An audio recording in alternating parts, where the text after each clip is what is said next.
उसके कारण कई तरह की भ्रांतियां और भ्रांतियां फैली नहीं है, कुछ लोग उस भ्रांतियां को फैलाना चाह रहे हैं, खास करके भारतीय जनता पार्टी के लोग। वास्तव में स्थिति यह है कि बिहार 2006 में मुख्यमंत्री नीतीश कुमार जी ने एक्ट बना के, कानून बना के अति पिछड़ा वर्ग के लोगों को, महिलाओं को, दलित समुदाय के लोगों को और अनुसूचित जाति को आरक्षण देने की व्यवस्था की थी। और वह मामला हाई कोर्ट और सुप्रीम कोर्ट तक वह संपुष्ट हुआ। हाई कोर्ट और सुप्रीम कोर्ट दोनों ने उस मामले को संपुष्ट किया कि जो बिहार ने आरक्षण की व्यवस्था की है वो सही है।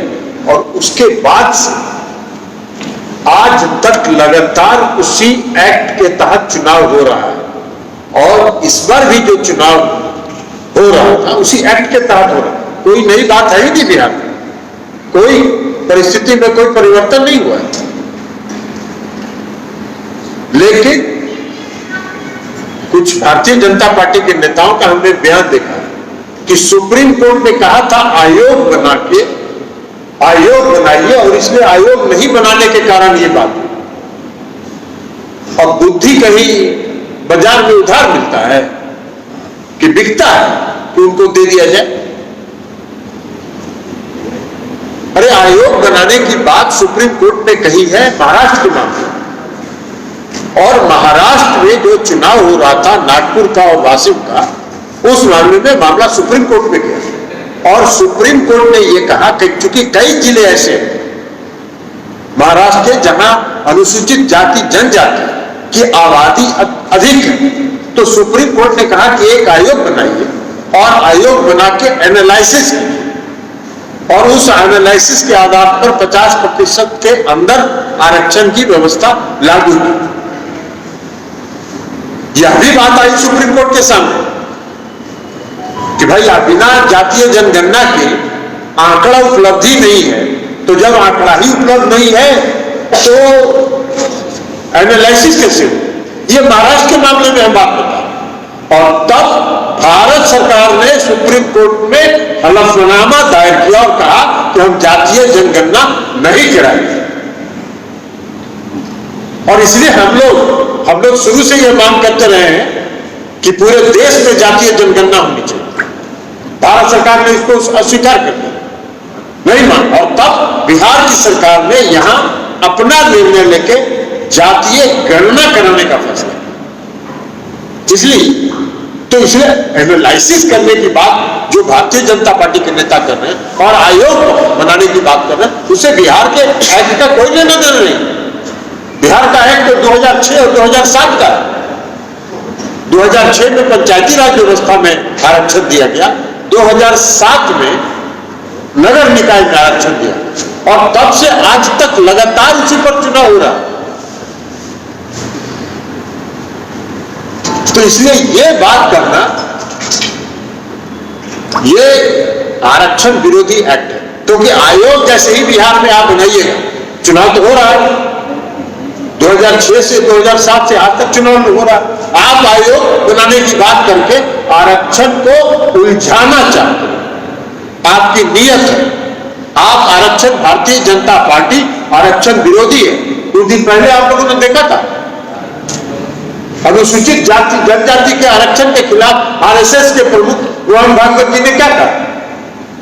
मोहन भागवत जी ने कहा था कि आरक्षण समाप्त करना चाहिए। तो इसलिए आपकी मंशा आरक्षण में उलझाना है और आरक्षण को समाप्त करा, इसलिए आप ये सब तिकड़म की बात कर रहे हैं। बिहार का कोई एक्ट, बिहार के जो आरक्षण का एक्ट है, अति पिछड़े वर्ग के आरक्षण का एक्ट, उसको महाराष्ट्र के मामले में जो सुप्रीम कोर्ट ने आदेश दिया आयोग बनाने का, उससे कोई लेना देना नहीं। बिहार का अपना एक्ट है और इस एक्ट को सुप्रीम कोर्ट ने उस समय कह दिया कि हाँ सही है, सुप्रीम कोर्ट तक यह मामला गया और उसके आधार पर आज तक चुनाव हो रहा। इसलिए आप ये कहना आपको उलझाना है। नीतीश कुमार जी का एक बात हम बता देते हैं कि ये अति पिछड़े वर्ग के लोग, महिलाओं के आरक्षण, अनुसूचित जाति जनजाति के आरक्षण, इन सभी पर नीतीश कुमार जी की प्रतिबद्धता है, उनका कमिटमेंट है, और उस कमिटमेंट से वो पीछे हटने वाले व्यक्ति नहीं है। भारतीय जनता पार्टी आरक्षण विरोधी है, और आरक्षण विरोधी होने के कारण आज इन सारे चीजों को कह के वो आयोग की बात कर रहे हैं। हमने देखा है भारतीय जनता पार्टी के लोगों ने कहा कि सुप्रीम कोर्ट जाने के पहले बिहार विधानसभा का सत्र बुलाइए और आयोग का गठन करके करिए। अरे बाहर हम सुप्रीम कोर्ट, अगर राज्य सरकार नहीं जाएगी तो आयोग का गठन क्या करेगी? हमारा एक्ट तो 2006 से 2007, आप आयोग का गठन करा के अति पिछड़े के आरक्षण को उलझाना चाहते, और इसलिए आपकी नियत, भारतीय जनता पार्टी की नियत साफ नहीं है। भारतीय जनता पार्टी आरक्षण विरोधी है, इसलिए उलझाना चाहती है। तो हम लोगों का ये स्टैंड साफ है, राज्य सरकार निर्णय करेगी। हमने कहा कि मुख्यमंत्री नीतीश कुमार जी की प्रतिबद्धता है, और अपने उस कमिटमेंट को पूरा रखने के लिए और उस कमिटमेंट को कायम रखने के लिए नीतीश कुमार जी को जो भी कार्रवाई करनी होगी वो करेंगे। हाँ, जहां तक पार्टी के सवाल है, हमने देखा कि वो आंदोलन की घोषणा कर रहे हैं, उनके आंदोलन की कोई चिंता नहीं, इसलिए कि अति पिछड़ा वर्ग बिहार का ये जानता है कि हमारा असली हितैषी नीतीश कुमार, और नीतीश कुमार जी ने ये हमको समाज के मुख्य धारा में लाया है, और अंतिम समय तक वो हमारे हित के लिए लड़ेंगे। और अति पिछड़े वर्ग के लोग संतुष्ट है इस बात से कि जब तक नीतीश कुमार जी बिहार में हैं, तब तक हमारे हक को कोई छीन नहीं सकता है। हालांकि भारतीय जनता पार्टी षड्यंत्र करेगी छीनने का, तो इसलिए राज्य पार्टी ये तय करेगी 1 सप्ताह के अंदर, और हर जिले में, हर जिला मुख्यालय पर आरक्षण विरोधी भाजपा के पोल कार्यक्रम ये तय करेंगे, और 1 सप्ताह के अंदर उस कार्यक्रम को तय करके घोषित करेंगे। जरा सा नहीं, उस पर जो भी सवाल पूछना होगा राष्ट्रीय जी पूछिएगा, हम भी थोड़ा साइड करना चाहेंगे। सर माइक रख दीजिए, मेरा माइक।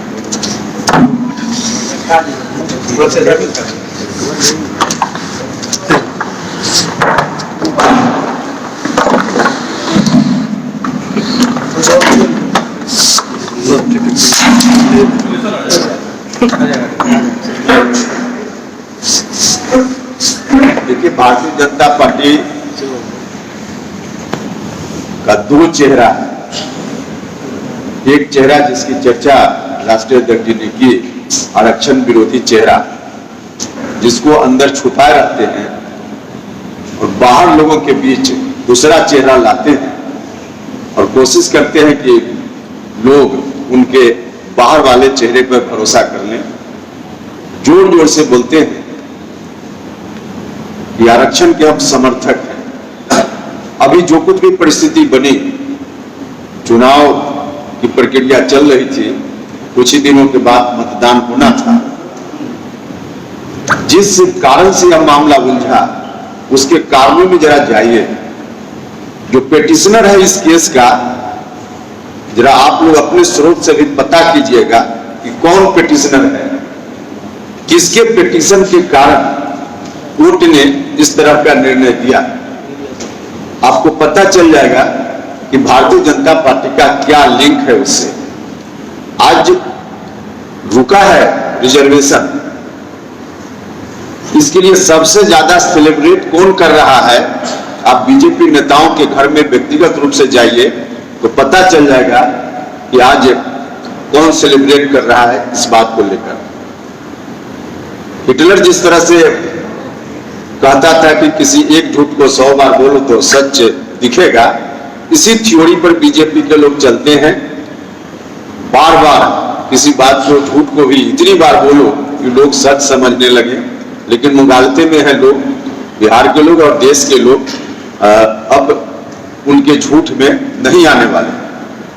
दूसरी चीज कि भारतीय जनता पार्टी का रवैया पुराना है, जिसकी चर्चा राष्ट्रीय अध्यक्ष जी कर रहे थे कि आरएसएस के नेता ने क्या कहा है रिजर्वेशन के बारे में। कुल मिलाजुलाकर उनकी कोशिश है सिर्फ बिहार की यह अकेली घटना आरक्षण को रोकने की कोशिश नहीं है, बल्कि देश भर में ऐसी घटनाएं हो रही हैं और इन तमाम घटनाओं के पीछे भारतीय जनता पार्टी खड़ी होती है और उनका प्रयास है कि धीरे धीरे उलझाते उलझाते जो 27% ओबीसी का आरक्षण केंद्र सरकार की नौकरियों में है उसको भी किसी तरह से हम उलझा दें और कोर्ट के माध्यम से उसकी समीक्षा का भी रास्ता निकाल दें। जो बीजेपी के लोग बार बार बोलते हैं कि समीक्षा होनी चाहिए, तो चाहते हैं कि 27% जो रिजर्वेशन है उसको भी समीक्षा के दायरे में डायरेक्ट बीजेपी या सरकार के माध्यम से लोग नहीं कर सकते हैं, क्योंकि जनता के बीच दूसरा चेहरा परोसना चाहते हैं। तो कोर्ट के माध्यम से इन चीजों को उलझाने की उनकी कोशिश है। आप इसकी मूल में जाइएगा, जड़ में जाइएगा कि जिस ट्रिपल टेस्ट की बात हो रही है, आयोग बनाने की बात हो रही है, उस बात की शुरुआत कैसे हुई? देखिए, उस बात की शुरुआत के पीछे 50% जिसकी चर्चा राष्ट्रीय अध्यक्ष ने की कि उसकी सीमा नहीं पार होनी चाहिए, तो उसमें तो स्पष्ट है कि 50% से नीचे है यहाँ। लेकिन उसके अतिरिक्त ट्रिपल टेस्ट में कोर्ट ने जो कहा, जो आधार बना कोर्ट के इस तरह की बात को करने के लिए, वो आधार कहां से बना? एक बार नहीं, सुप्रीम कोर्ट से लेकर कई राज्यों के उच्च न्यायालयों ने अनेक बार कहा, अलग अलग मामलों को सुनते हुए, कि भारत की सरकार या संबंधित राज्य की सरकार उनको डाटा दे जात के बारे में, रिजर्वेशन जिनको दे रहे हैं उनके बारे में डाटा दीजिए। डाटा इनके पास नहीं है, नया फ्रेश डाटा नहीं है, फ्रेश डाटा जुटाना नहीं चाहते हैं और इसके पीछे भी इनकी मंशा साफ नहीं है, वरना डाटा लोग जुटाते। और फ्रेश डाटा नहीं होने के कारण ही कोर्ट के सामने यह गुंजाइश बनी कि कोर्ट ने चाहे महाराष्ट्र का मामला हो, मध्य प्रदेश का मामला हो और अभी यहाँ या दूसरे राज्यों में कोर्ट ने ट्रिपल टेस्ट में कहा कि पिछड़ेपन का आंकड़ा लाइए, इसलिए कोर्ट ने एक नई व्यवस्था दे दी।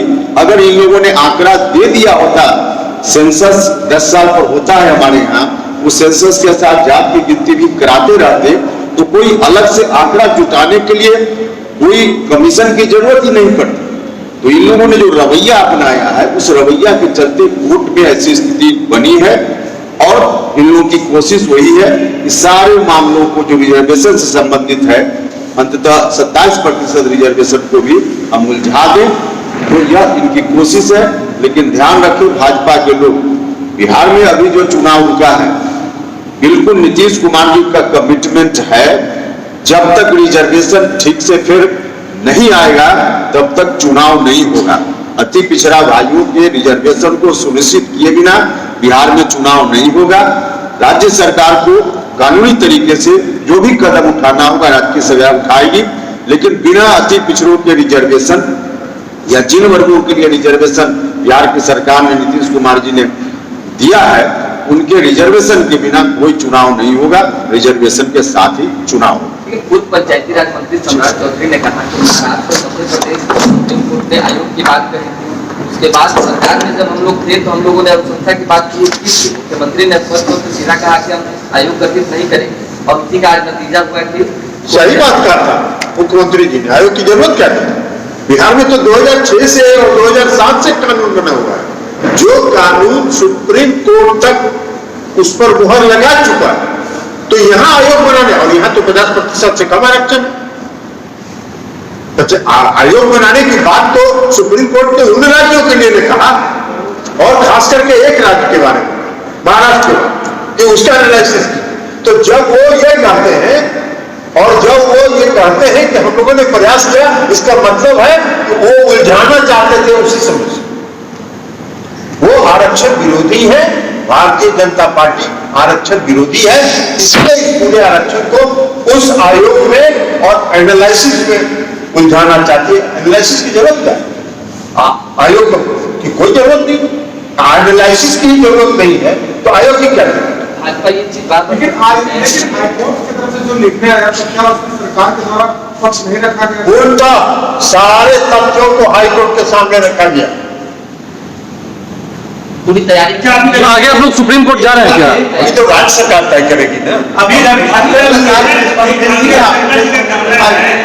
से कौन दबाव दे रहे हैं इस पर इसकी जानकारी राज्य निर्वाचन आयोग पर दबाव दिया कोई दबाव नहीं है। हाईकोर्ट का ऑर्डर था तो राज्य निर्वाचन आयोग को उस ऑर्डर को मानने के लिए बाध्य है। कोई दबाव नहीं।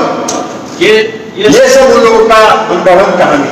रविशंकर प्रसाद ये कह रहे हैं कि 6 फैसले इस तरह के सुप्रीम कोर्ट में आ चुके हैं और वो राज्य सरकारों के खिलाफ है और ये भी सुप्रीम कोर्ट में आपका केस ज्यादा दिनों तक नहीं अब वो टिकेगा कि नहीं टिकेगा, वो कितना बड़ा एक्सपर्ट है हमको मालूम है ना।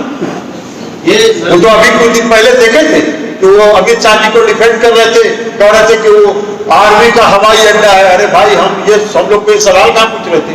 हम लोग तो कह रहे थे कि पूर्णिया का हवाई अड्डा बना कि नहीं बना।